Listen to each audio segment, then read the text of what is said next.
ಈಗ ಇಂಟರ್ವ್ಯೂನಲ್ಲಿ most important ನಿಮ್ಗೆ ಆಗ ಹೇಳಿದೆ, ಕನ್ನಡದಲ್ಲಿ ಕೊಡ್ಲಿಕ್ಕೆ ಅವಕಾಶ ಇದೆ, ಇಂಗ್ಲೀಷಲ್ಲಿ ಕೊಡ್ಬೋದು. ಅದೇ ನಿಮ್ಮ ಭಾಷೆ ಯಾವುದು ಅಂತ ಹೇಳಿ. ಮತ್ತು ಇಂಗ್ಲೀಷ್ ಸಾಧಾರಣ ಎಷ್ಟೇ ಕನ್ನಡದಲ್ಲೇ ಓದಿರಿ ಇಂಗ್ಲೀಷಲ್ಲೇ ಓದಿರಲಿ, ಇಂಗ್ಲೀಷ್ ಜ್ಞಾನ ಇದ್ದೇ ಇದೆ ನಮ್ಮ ಭಾರತದಲ್ಲಿ, ಸಾಕಷ್ಟು ಇದೆ. ಇವನು ಬ್ರಿಟಿಷರಿಗೂ ಗೊತ್ತಿರಲಿಕ್ಕಿಲ್ಲ ಅಷ್ಟು ಇಂಗ್ಲೀಷ್ ನಮ್ಮ ದೇಶದವರಿಗೆ ಗೊತ್ತಿದೆ ಇಂಗ್ಲೀಷು. ಸೊ ಎರಡು ಭಾಷೆಯನ್ನು ಮಿಕ್ಸ್ ಮಾಡಿ ಮಾತಾಡ್ಬೋದು ನೀವು. ಕನ್ಕ್ಲೂಷನ್ ಮಾಡುವಾಗ ನೀವು ಎಕ್ಸ್ಪ್ಲೇನ್ ಮಾಡಬೇಕಾದ್ರೆ ಕನ್ನಡ ತಗೊಳ್ಳಿ, ನಂತರ ಸಣ್ಣ ಪುಟ್ಟ ವಿಷಯಗಳನ್ನು ಇಂಗ್ಲೀಷಲ್ಲಿ ಎಕ್ಸ್ಪ್ಲೇನ್ ಮಾಡ್ಬೋದು ನೀವು. ಸೊ ಆಗ ಇದು ಅವಕಾಶ ಇದೆ. ಅಲ್ಲಿ ಏನಾಗ್ತದೆ ಅಂತ ಹೇಳಿದ್ರೆ ನಿಮಗೆ ಖಂಡಿತ ನೀವು ಹುಚ್ಚರ ದಡ್ರ ಜಾಂಡ್ರ ಅಂತ ಕೇಳಲಿಕ್ಕಿಲ್ಲ.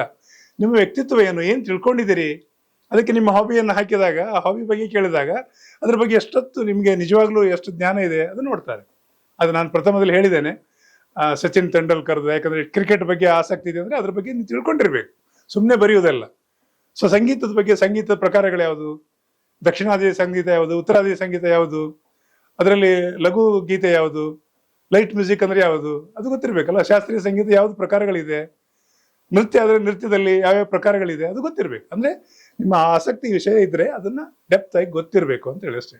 ಅದನ್ನೇನು ಅವರು ಪರೀಕ್ಷೆ ಮಾಡ್ತಾರೆ, ಪ್ರಶ್ನೆ ಕೇಳ್ತಾರೆ, ನೀವು ಆನ್ಸರ್ ಮಾಡುವಾಗಲೇ ಗೊತ್ತಾಗ್ತದೆ ಹುಡುಗ ಎಷ್ಟು ತಿಳ್ಕೊಂಡಿದ್ದಾರೆ. ಯಾಕಂದ್ರೆ ನಿಮ್ಮಲ್ಲಿ ಬರುವ ಆ ವಿಷಯ ಜ್ಞಾನ ಅದು ಎಕ್ಸ್ಪ್ಲೇನ್ ಮಾಡೋ ರೀತಿಯಲ್ಲಿ ಗೊತ್ತಾಗ್ಬಿಡ್ತದೆ, ಹುಡುಗ ಜಾಣ ಇದ್ದಾನೆ ಅಥವಾ ಹುಡುಗಿ ಜಾಣ ಇದ್ದಾಳೆ ಅಂತ.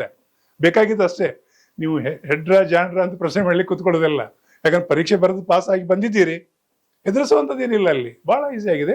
ನಾವು ಮಾಕ್ ಇಂಟರ್ವ್ಯೂ ಕೂಡ ಮಾಡೋ ಆಲೋಚನೆ ಇದೆ ನಮ್ಮದು ಭವಿಷ್ಯದಲ್ಲಿ. ಬನ್ನಿ, ನಮ್ಮ SMS ಕಾಲೇಜಲ್ಲಿ ನಾವು ಒಂದು ಅದ್ಭುತ ವ್ಯವಸ್ಥೆ ಮಾಡ್ತಾ ಇದ್ದೇವೆ. ಬ್ರಹ್ಮಾವರದ SMS ಕಾಲೇಜಿನಲ್ಲಿ ಒಂದು ದೊಡ್ಡ ಕೋಣೆಯಲ್ಲಿ ಲೈಬ್ರರಿಯನ್ನು ಸೆಟ್ ಮಾಡಿದ್ದೇವೆ. ಇನ್ನೊಂದು ಕೋಣೆಯಲ್ಲಿ 30 ಜನ ವಿದ್ಯಾರ್ಥಿಗಳು ಕೂತ್ಕೊಳ್ಳುವಂಥ ಒಂದು ಸುವ್ಯವಸ್ಥಿತ ಎಲ್ಲ ಆಧುನಿಕ ಸೌಲಭ್ಯ ಇರುವಂಥ ಕ್ಲಾಸ್ ರೂಮು ಕೂಡ ಇದೆ. ಮತ್ತು ನಮ್ಮ ಅಕಾಡೆಮಿಯಲ್ಲಿ ಕೂಡ ಇದೆ, ನರೇನ್ ಅಕಾಡೆಮಿಯಲ್ಲಿ ಕೂಡ ಇದೆ. ಸಣ್ಣ ಒಂದು 4-5 ಜನ ಇದ್ದರೆ ಇಲ್ಲೇ ಕೂಡ ಪಾಠ ಮಾಡಲಿಕ್ಕೆ, ಮ್ಯಾಕ್ಸಿಮಮ್ ಒಂದು 20 ಜನರಿಗೆ ಇಲ್ಲಿ ಪಾಠ ಮಾಡ್ಬೋದು ನಾವು. 30-40 ಇದ್ದರೆ ಅಲ್ಲಿ ನಾನು SMS ಕಾಲೇಜಲ್ಲಿ ಮಾಡ್ತೇನೆ. ಖಂಡಿತ ಇದು ಭಾಳ ಅದ್ಭುತವಾಗಿದೆ.